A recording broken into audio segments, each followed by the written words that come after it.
नमस्कार, मी श्रुती भोरे आणि आपण पाहत आहात महाराष्ट्र न्यूज 1 24 तास. घेऊयात महाराष्ट्रातील घडामोडींचा धावता आढावा महाराष्ट्र सुपरफास्ट. विष्णुपुरी नांदेड येथील महामार्गावरील पूल कोसळला.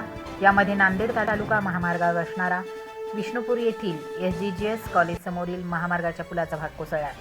विशेष म्हणजे या पुलावर वाहतूक सुरू होऊन अवघे 1 वर्ष झालं असतानाच पुलाचा भाग कोसळल्याने नागरिकांमध्ये संतापाची लाट उसळली. प्राथमिक माहितीनुसार रात्री झालेल्या भूकंपाच्या धक्क्यामुळे हा भाग खचल्याचा अंदाज व्यक्त केला जातोय.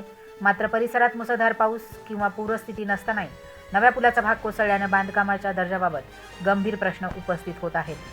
सार्वजनिक निधीतून उभारण्यात आलेल्या प्रकल्पांच्या गुणवत्तेची करदात्यांकडून सखोल चौकशीची मागणी होतीये. महाराष्ट्रामध्ये सर्वच ठिकाणी रस्त्याचे स्वरूप बदलून गेले आहे. सुधारित तंत्रज्ञान वापरून अनेक ठिकाणी महामार्ग, उड्डाणपूल आणि महामार्गाची कामं केली आहेत. विष्णुपुरी नांदेड या ठिकाणी 1 वर्षापूर्वी चालू झालेला महामार्गावरील पूल खचला आहे. याचं कारण अजून समजलं नाही, परंतु कामाची गुणवत्ता या घटनेवरून दिसून येते. पुलाचे काम निकृष्ट दर्जाचे झाले असं दिसून येतंय. अशा स्वरूपाचे अनेक काल नांदेडमध्ये पूल पडला, कारण 2 विद्यार्थी कसेबसे वाचले. सांगण्यात काय आलं की ते भूकंपामुळे झालं. अरे, पुलाची एक भिंत खाली पडते, सगळी माती रस्त्यावर येते. एखादी तरी झोपडी पडली असेल की नाही त्या 4.5 रिश्टर स्केलच्या भूकंपानं. 4.2 रिश्टर स्केलचा भूकंप झाल्यावर एखाद्या घर पडलं असेल, एखादी झोपडी पडली असेल आणि मग आपला कोट्यावधी रुपयाचा पूल कोसळला असेल. पण हाच पूल कोसळला, बाकी काही मुनगंटीवार साहेब पडलेला नाही.